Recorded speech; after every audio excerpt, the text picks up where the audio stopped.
It's about green smoothies, wrinkle creams, and staying young.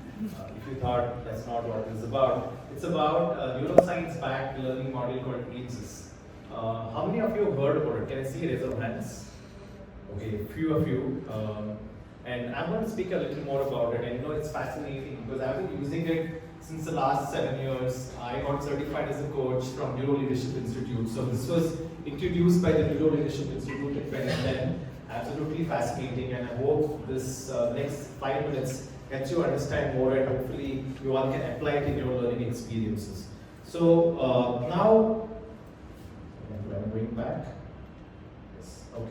Cool. Now, in an age where the attention spans are absolutely low, Instagram, 30-second reels, information being bombarded to us from every corner of the globe, right? Making learning sticky is a genuine challenge. Do you all agree? Making learning sticky. Now that is where Ageless comes in. So A for attention, and I'll go deeper into each of these in the next 2-3 minutes. A for attention, G for generation, E is for emotion, and S for spacing. And I'm going to speak about each of these in the next few minutes. Now, when we speak about attention, I'm going to do a quick activity. Can I request you all to close your eyes? Close. I know it might seem a little uncomfortable. I'm not a magician. I'm not going to make you vanish. You'll still go the same person you came in. I promise you that. Please close your eyes, otherwise the activity won't be useful. Okay. Can I ask you to take your awareness to the last wedding you attended? Can I ask you to take your awareness to the last wedding you attended? If you have, just nod. Just nod. Okay, I see a few nods. Can you take your attention to what the groom and the bride were wearing? If you have, just give me a nod. Okay, I see a few nods. Now open your eyes. In the last 20 seconds, I took your awareness from here, listening to me, to a wedding, and then I took your attention to what the groom and the bride were wearing. And attention is like a spotlight. If I focus on this, only this gets lit up. And that's an important part for us as learning facilitators, right? What you see at the bottom of the screen there is a very interesting psychology experiment called the monkey business illusion, where there was a group of psychology researchers who made 2 teams of basketball players pass basketballs, and the audience to count the number of passes that the white team makes. And there was a man in a gorilla suit who came, did some cool moves, and walked away. And only 50% of the audience saw the gorilla. And I'll send you the link. Right? I know it's fun. Only 50% of the audience saw the gorilla. Why? Because their attention was focused on counting the number of passes that the white team was making. Now, for us as learning facilitators, if we are not able to help our audience focus their attention on specific key learnings, then they might miss the gorilla or the key takeaways. Make sense? That is attention. I'm going to be speaking a little more soon. Then we come to generation. So let me ask you a question, right? Let's see if you get this right. The brain learns by storing information. Truth or myth? The brain learns by storing information. Truth or myth? So who will say it's a truth? You see your eyes of friends? Okay, alright.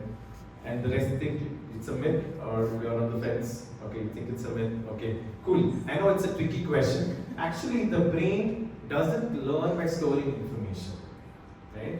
It actually learns by connecting and generating new ideas. For example, I know I've been in Namita's session, right? And Namita is brilliant with asking questions. When Namita is asking questions, I am understanding about that concept and connecting to what I already know, making a neural network. And remember, we have 86 billion neurons between the ears. And those help us to create neural networks, and that neural networks help us to learn. And that is generation. So asking questions, enabling them to think and connect the dots is where the rubber meets the road. That's about generation. Now the next two aspects, emotion. Our brains are like the drama queens or the drama kings. There are drama kings as well, right? Not just drama queens. Only drama. Yeah, okay. I'll take that. So, our brains are like the drama queens and the drama kings. And why I say that is because you might forget your Wi-Fi password. How many of you remember your Wi-Fi password? Some of you.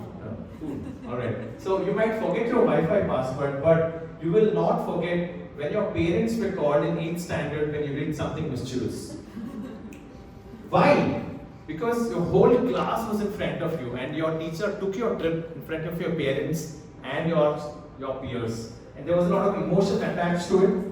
And whenever there's an emotion attached to it, your brain is saying, hey, save this, save this. So it goes into your long-term memory, right? So I'm not saying that in your learning sessions do the Sanskrit Kabhi Bhoti serial kind of emotion, but ask, make them laugh, make them relate to something that you're talking about, to an emotion.